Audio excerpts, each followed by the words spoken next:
অসমৰ আটায়ে মৰমৰ জিতেন দত্তই কলে ৰাইজৰ বাবেহে যুদ্ধ এৰিছো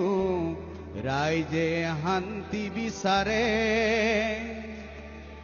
নামনি অসমত ৰাজু বৰুৱাই ৰণৰ হুংকাৰেৰে কাক পথাৰত জ্যেষ্ঠ মামাই সকলোকে আশীৰ্বাদ দিয়ে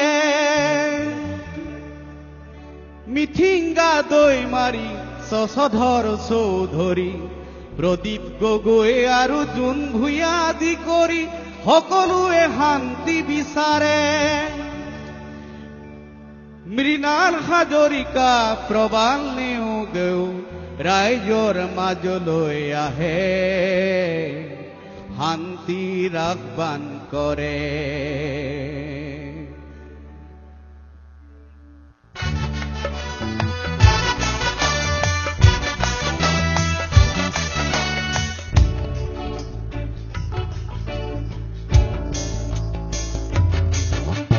দুৰ্বল চিতিয়া নহয় অসমীয়া বিশ্বই জানিলে এতিয়া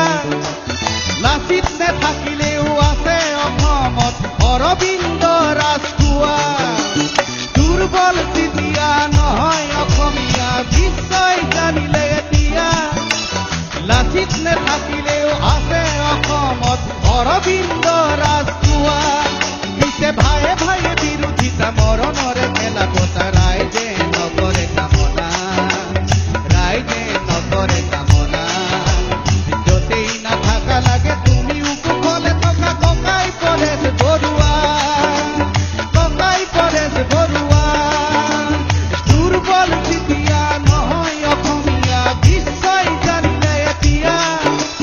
লাচিত নেথাকিলেও আছে অসমত অৰবিন্দ ৰাজখোৱা উজনি অসমৰ আটাইৰে মৰমৰ জিতেন দত্তই কলে ৰাইজৰ বাবেহে যুদ্ধ এৰিছো ৰাইজক শান্তি লাগে নামনি অসমত ৰাজু বৰুৱাই ৰণৰ হুংকাৰেৰে কাক পথাৰত আমাৰ মামাই সকলোকে আশীৰ্বাদ দিয়ে মিঠিংগা দৈ মাৰি শশধৰ চৌধুৰী প্ৰদীপ গগৈ আৰু জোন ভূঞা আদি কৰি সকলোৱে শান্তি বিচাৰে সকলোৱে শান্তি বিচাৰে